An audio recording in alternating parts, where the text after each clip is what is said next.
चलते रुद्रप्रयाग जिले के बच्छड़ सिउ पट्टी का पाटा गांव कभी भी जमींदोज हो सकता है। यहां आवासीय बस्ती और गौशालाओं को खतरा उत्पन्न हो गया है, लेकिन अभी तक गांव की सुरक्षा हेतु किसी तरह के सुरक्षात्मक उपाय नहीं किए गए हैं। बता दें कि सिउड़ी टेंठी पाटा मोटर मार्ग के निर्माण के चलते पाटा गांव में भूस्खलन की समस्या उत्पन्न हुई है। पिछले वर्ष से यहां भूस्खलन हो रहा है, लेकिन अभी तक किसी तरह का ट्रीटमेंट नहीं हुआ है। भूस्खलन से पाटा गांव के ग्रामीणों की गौशालाएं खतरे की जद में आ गई हैं। बिजली के पोल और ट्रांसफार्मर कभी भी ढह सकते हैं। वहीं स्थानीय लोगों की समस्या को देखते हुए उत्तराखंड क्रांति दल के कार्यकर्ता सड़क बाधित होने पर 8 किलोमीटर पैदल चलकर पाटा गांव पहुंचे। उन्होंने पाटा गांव में हो रहे भूस्खलन प्रभावित क्षेत्र का जायजा लिया। उपरांत जिला उपाध्यक्ष युवा नेता मोहित डिमरी ने जिलाधिकारी और national project construction corporation limited (NPCC) के अधिकारियों को पूरी घटना से अवगत कराया और मांग की कि जल्द यहां पर सुरक्षात्मक उपाय किए जाएं। यहाँ पर गौशालाएं और आवासीय बस्ती खतरे की जद में है। लगातार भूस्खलन के चलते खतरा बढ़ता ही जा रहा है। स्थानीय लोग चाहते हैं कि लैंडस्लाइड जोन का यहाँ पर ट्रीटमेंट किया जाए ताकि गांव की सुरक्षा हो सके, लेकिन अभी तक इस दिशा में किसी भी तरह की कोई कार्रवाई होती नज़र नहीं आ रही है। जिला प्रशासन से और हमारी सरकार से यही गुजारिश है कि जल्द से जल्द पाटा गांव के नीचे हो रहे लैंडस्लाइड का ट्रीटमेंट किया जाए, जिससे गांव के लोग अपने आप को सुरक्षित महसूस कर सकें।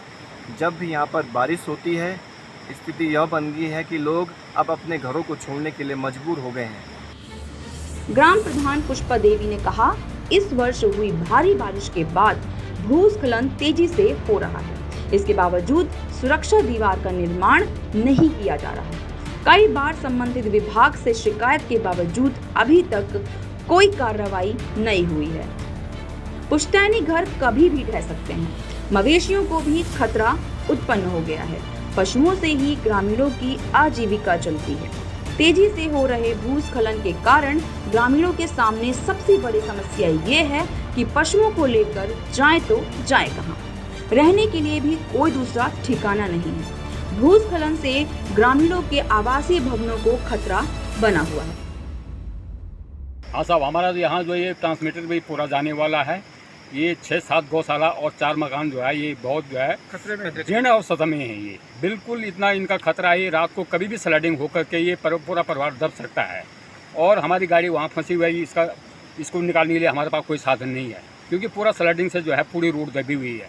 हमने पहले भी माननीय विधायक जी भरत सिंह चौधरी जी को यहाँ ला करके कई दफ़े हमने जो है ठेकेदार को यहाँ पर बताया था, लेकिन उस पर कोई गौर नहीं किया गया है। और यहाँ पर जो है हमारे जो है 8-10 परिवारों को इतना खतरा है कि कभी भी रात को स्लाइडिंग होकर हम लोग पूरे दब सकते हैं। कोई हमारा कोई समाधान यहाँ पर मतलब कोई विकल्प नहीं है।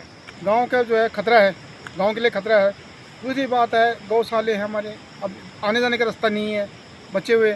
हम सोच रहे हैं कि मतलब ये जो पानी है अगले जो कोई बजट देगा, हम उसको जो है पाइप थ्रू जो है पानी को आगे पास कराएंगे।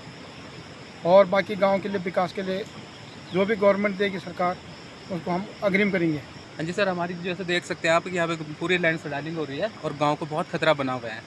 एक्चुअली हमारे जो बिजली का ट्रांसफार्मर है इसके लिए भी खतरा बना हुआ है। और दूसरा, परसों एक हमारे यहाँ पे डिलीवरी केस हुआ था जिसमें कि लेडीज़ को हमें डंडे में लेके कम से कम खागरा तक पैदल ले जाना पड़ा। एक तो यहाँ पे हॉस्पिटल की दिक्कत हो जाएगी और जैसी रोड की स्थिति बनी हुई है अभी, तो शासन प्रशासन से हमारी ये गुजारिश है कि जल्दी से जल्दी इसको बहाल करें। रास्ते सारे गांव के जो संचालित रास्ते हैं वो सारे अवरुद्ध हो चुके हैं और रोड की दयनीय स्थिति है कि टैठी से लेकर के पाटा तक रोड में जगह जगह स्लिप पड़ी हुई है।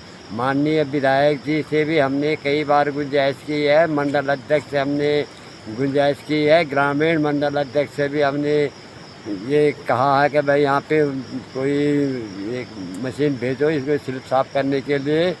और अभी परसों हमने डीएम को भी ज्ञापन दे रखा है कि हमारी रोड की ये हालत है कभी भी इस गांव में कोई भी हादसा हो सकता है। इस प्रकार की जो घटनाएं हो रही हैं